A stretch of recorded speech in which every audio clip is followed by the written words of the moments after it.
मनीष तार निजर शक्ति विषय अज्ञ से सामान्य कष्ट हेले से भांगी पड़े किंतु मनीष ठारे रहितबा अपरिसीम शक्ति को से जदि बुझी पारिबो सेतेबेले से कष्ट उपर विजय लाभ करि पारिबो। एई प्रसंग रे गपटिए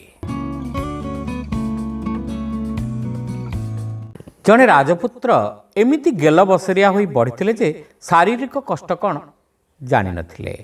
से राजा हेले किंतु अति सुकुमारिया राजाटी हेले। दुर्भाग्य को थरे राज्य विद्रोह हैला।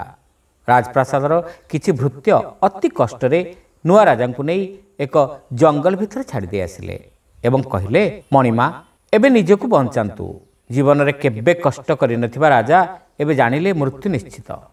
जंगल भितर थक्का होई बसिथिबा बेले जणे दीर्घकाय लोक को आसुथिबार देखिले। राजा तांको पाद तले पड़ी तांको रक्षा करने को अनुरोध कले।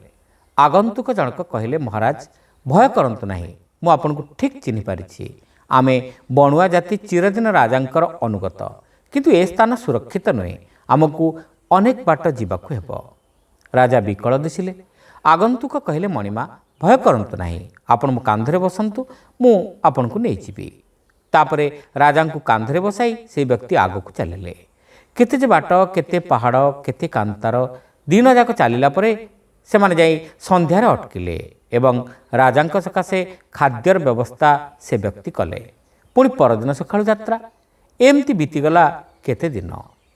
ए भितरे राजा तांकु मित्र बोली डाकिबा आरंभ कर देथिले।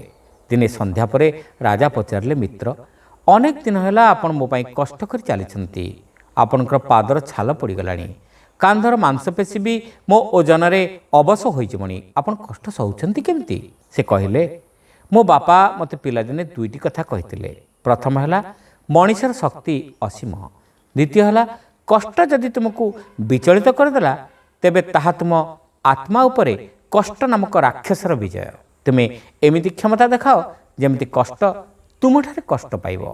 परदिन सकाळे राजा कहले मु भी चलिबी कष्ट हेउ पछके कष्ट न जीतु।